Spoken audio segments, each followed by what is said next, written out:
Bonjour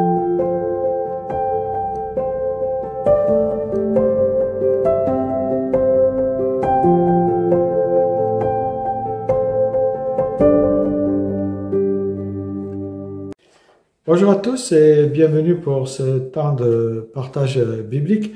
Ce matin, j'ai choisi le passage d'Apocalypse 6, un passage que j'aime relativement bien parce qu'il me correspond à des attentes que j'ai. Et c'est justement le chapitre 6, verset 10, où il est question de la prière des martyrs qui demandent justice, ou certains ont traduit par vengeance, mais je dirais plutôt justice. Le verset 10 dit cela: « Jusqu'à quand, Maître saint et véritable, tardes-tu à faire justice et à venger notre sang sur les habitants de la terre ?»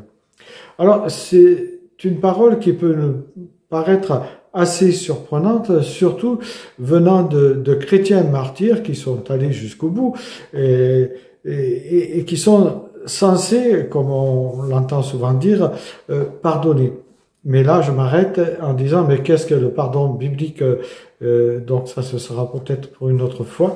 Mais revenons à ce cri des martyrs, qui me rassure en tout cas, moi, quelque part. Parce que les croyants martyrs décédés sont dans l'attente, comme nous pouvons l'être nous aussi, en attendant la justice et la rétribution de Dieu. Car quand on regarde les chiffres, ils font tourner la tête, et les chiffres des OGN, par exemple de Portes Ouvertes, où il est question de 365 millions de chrétiens qui sont fortement persécutés, discriminés, et on ne parle pas de ceux qui sont tués, martyrs. Mais revenons au texte, où il est dit jusqu'à quand. Ça traduit vraiment une vive aspiration de leur part, celle que Dieu fasse justice en rétribuant à ceux qui ont persécuté l'Église et qui les ont mis eux-mêmes à mort.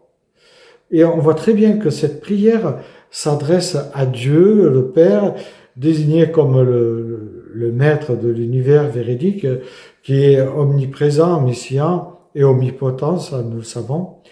Ce n'est pas une vengeance personnelle qu'ils attendent, mais simplement que justice soit rendue, comme nous pouvons nous aussi demander justice pour tout ce que nous voyons, entendons. Sa sainteté, celle de Dieu, on sait très bien qu'elle ne peut pas laisser le mal impuni. Et je dirais heureusement.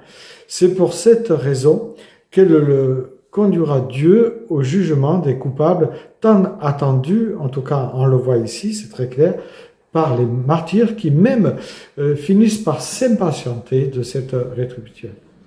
Alors certains s'offusquent, s'étonnent d'une telle prière en indiquant qu'elle tranche avec le plaidoyer de Jésus ou d'Étienne pour le pardon des bourreaux qu'on retrouve dans Luc 23, 24 ou Actes 7, verset 60.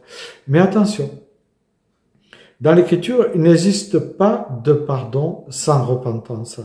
Remarquez aussi que c'est le sang des martyrs qui crie vengeance, comme le sang d'Abel criait lui-même vengeance.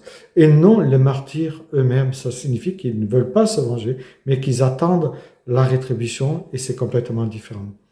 Ils demandent que Dieu juge les persécuteurs et qu'il leur demande des comptes, comme nous-mêmes nous pouvons demander des comptes pour ceux qui font des horribles choses à d'autres humains.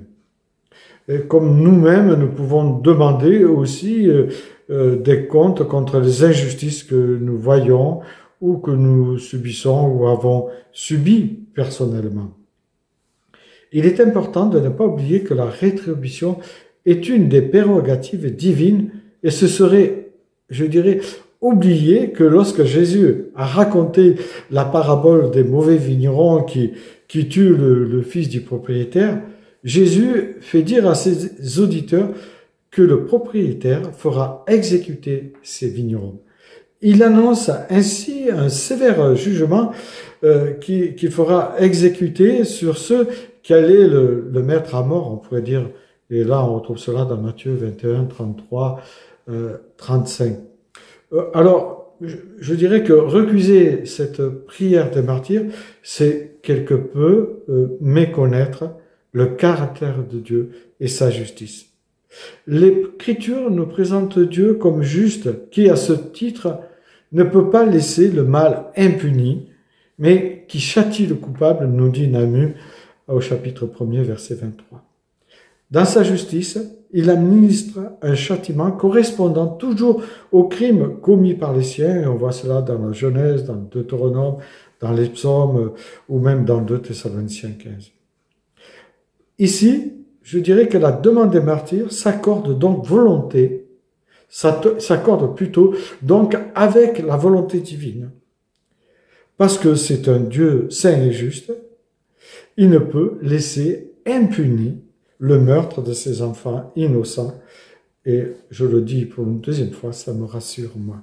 Certes, l'amour des ennemis conduit au souhait que les persécuteurs se repentent et obtiennent le pardon. Mais s'ils ne se repentent pas, ils auront droit au sévère jugement de Dieu.